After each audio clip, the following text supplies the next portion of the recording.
Fala galera, Laerte Viana na área. Ó, a entrevista com Robert Whittaker já tá no ar. Corre pra ver porque ficou legal demais. O cara é gente boa, o papo ficou maneiro, vai aparecer no final desse vídeo para quem ainda não conferiu o bate-papo exclusivo com o ex-campeão peso médio do UFC. Aproveita também que o UFC agora chega a Denver nesse final de semana com 3 brasileiros e temos a aposta segura. Se você der um pitaco e errar o palpite, recebe 100% da grana de volta lá no site da Stake. Para participar é muito simples, o link fixado aqui embaixo tá com as regras que vocês têm que seguir. É muito importante, e aí clica, faz o cadastro usando o cupom LaerteViana, se atente às regras e participa da aposta segura. Beleza? Não tem erro, simples, muita gente participa e se dá bem, e você pode se dar bem também. Recado passado, vamos pro vídeo.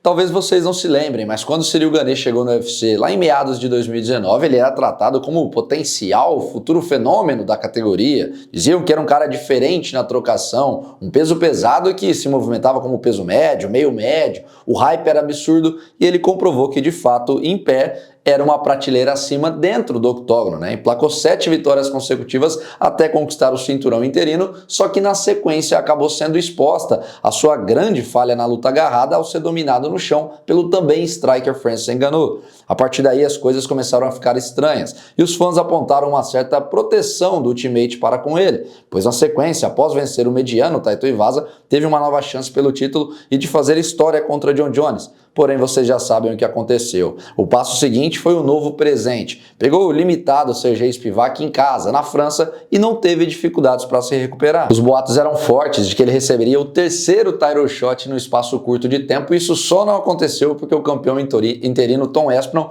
bateu o pé e disse que não iria enfrentar o Gane, porque quando ele, o Aspinall, queria uma chance no topo, o Gane também se recusou a enfrentá-lo. Aí a categoria se movimentou e ficou tudo muito bem desenhado. Jailton Malhadinho se recuperou do revés sofrido contra Curtis Blades, atropelando Alexander Romanov, e ficou praticamente sobrando ele e o Gane. O Jailton fez o desafio. E aí eu até comentei num vídeo recente que a vitória agora no UFC Arábia Saudita do Alexander Volkov,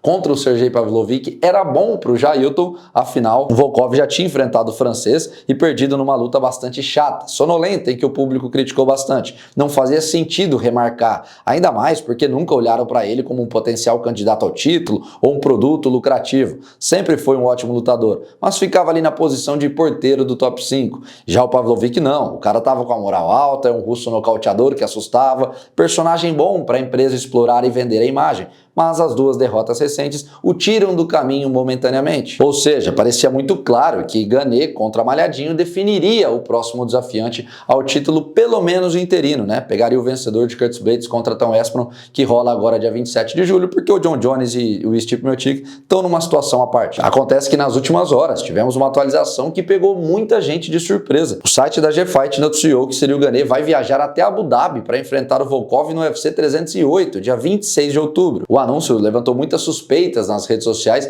e eu me coloco nesse bolo aí, com todo o respeito. Essa luta não faz muito sentido. Teremos um evento em Paris um mês antes, dia 28 de setembro. Por que raios a maior estrela local não vai lutar na França? Não era falta de opção. O Malhadinho pediu para ir lutar na Europa. A única justificativa é que talvez o UFC pudesse, vamos dar uma valorizada aqui no Volkov, é russo, um mercado interessante para nós.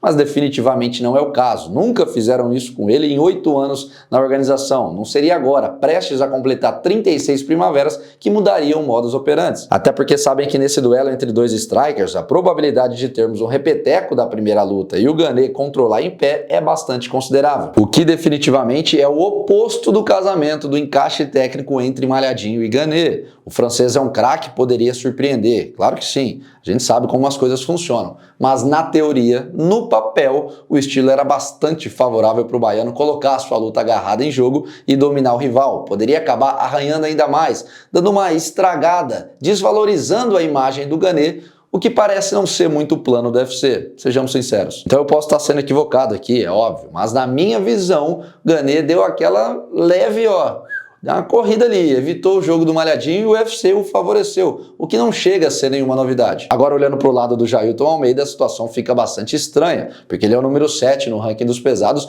e no top 10 não tem nenhum nome disponível. Ou ele espera dia 27 de julho e torce bastante para o Tom Aspinall vencer, aí ele tem a oportunidade de ter uma revanche contra o Curtis Blaydes, ou vai ter que ficar sentado esperando até o dia 10 de agosto, quando vai rolar um confronto entre o número 8 e 9.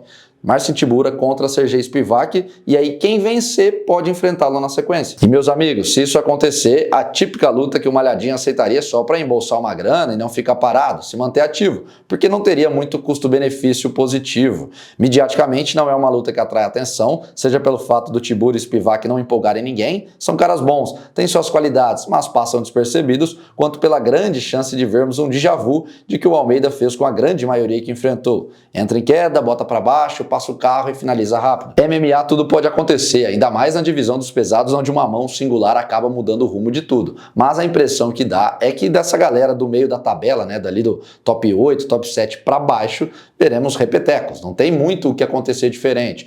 Todos que o Malhadinho enfrentou, o cenário foi exatamente igual. Ninguém conseguiu oferecer qualquer tipo de resistência. O Derrick Lewis, que assusta uma galera e é o maior nocauteador da história do UFC, foi o que deu um pouquinho mais de trabalho, mas no sentido de não de botar perigo, mas sim em ser resistente. Foi amassado o tempo inteiro, foi um monólogo. Só que resistiu os 25 minutos. O resto não passou dos minutos iniciais. Enfim, teremos que esperar um pouco mais para saber o próximo passo do Jailton Malhadinho, mas o que temos por hora é de que ele foi prejudicado, né? Teve essa corrida atrasada, e aí eu quero saber se vocês concordam com a minha visão de que o Gane, ó, deu uma leve arregada, deu uma corrida ou não. Tô sendo muito crítico com o francês, faz parte, ele tá certo, procurou um casamento que é melhor, e nessa parte eu até concordo, né? O cara tem que ser esperto. O que eu tô contestando é o UFC aceitar esse tipo de coisa.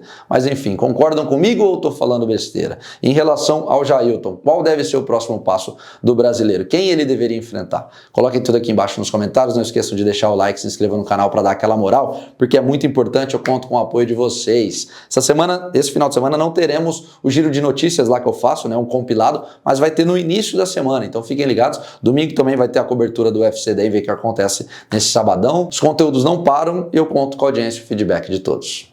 Valeu!